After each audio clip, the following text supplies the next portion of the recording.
लेकिन गंगा जी से लेकर के वहां जाकर के जल डाला।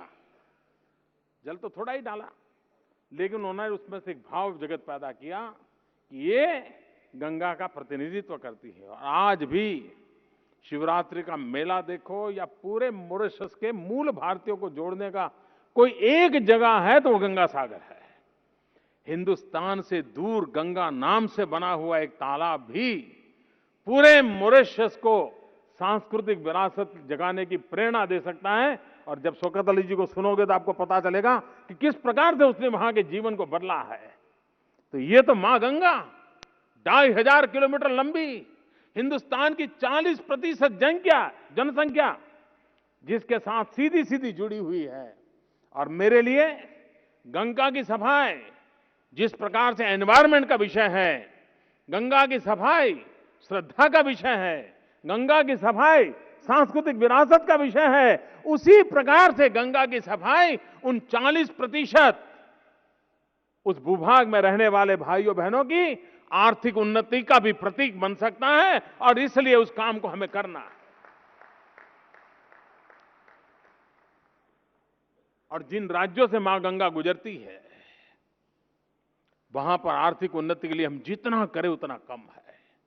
चाहे उत्तर प्रदेश हो, बिहार हो, झारखंड हो, उत्तराखंड हो, पश्चिम बंगाल हो, ये सारा इलाका है जहां पर आर्थिक उन्नति की बहुत संभावनाएं पड़ी है। और उस संभावनाओं को तराशने के लिए मां गंगा एक बहुत बड़ा केंद्र बिंदु बन सकती है।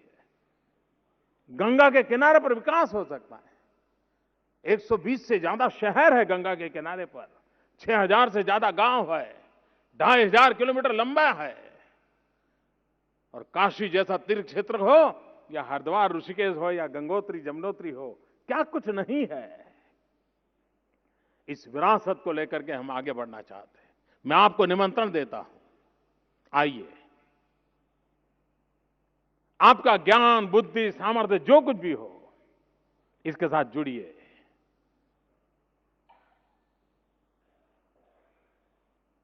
जो एनवायरमेंट में विश्वास करते हैं उनके लिए भी वहां भरपूर काम है। जो इंक्लूसिव ग्रोथ में विश्वास करते हैं उनके लिए भी भरपूर काम है। जो रूरल डेवलपमेंट में विश्वास करते हैं उनके लिए भी भरपूर काम है। जो एडवेंचर चाहते हैं उनके लिए भी भरपूर काम है।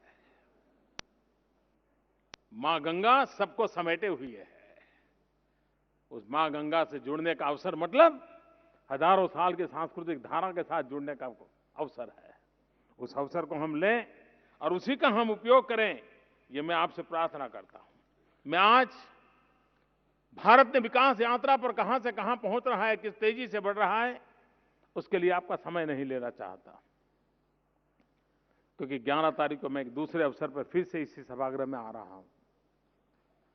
उस समय में काफी विस्तार से बातें करनी होगी, क्योंकि आर्थिक विषयों से जुड़ा हुआ वो कार्यक्रम है। लेकिन मैं चाहता हूं कि आपकी शक्ति और सामर्थ्य, हमारे यहां शास्त्रों में एक बहुत ही बढ़िया श्लोक विदेश में रहने वाले लोगों के लिए है, बड़ा अच्छा है, इसलिए मैं उसका यहां जिक्र करना चाहता हूं। शास्त्र कहते हैं, यस्तु संचरते देशान सेवते यस्तु पंडितान। यस्तु संचरते देशान सेवते यस्तु पंडितान तस्य विस्तारिता बुद्धि ही तैल बिंदु रिवांभसी।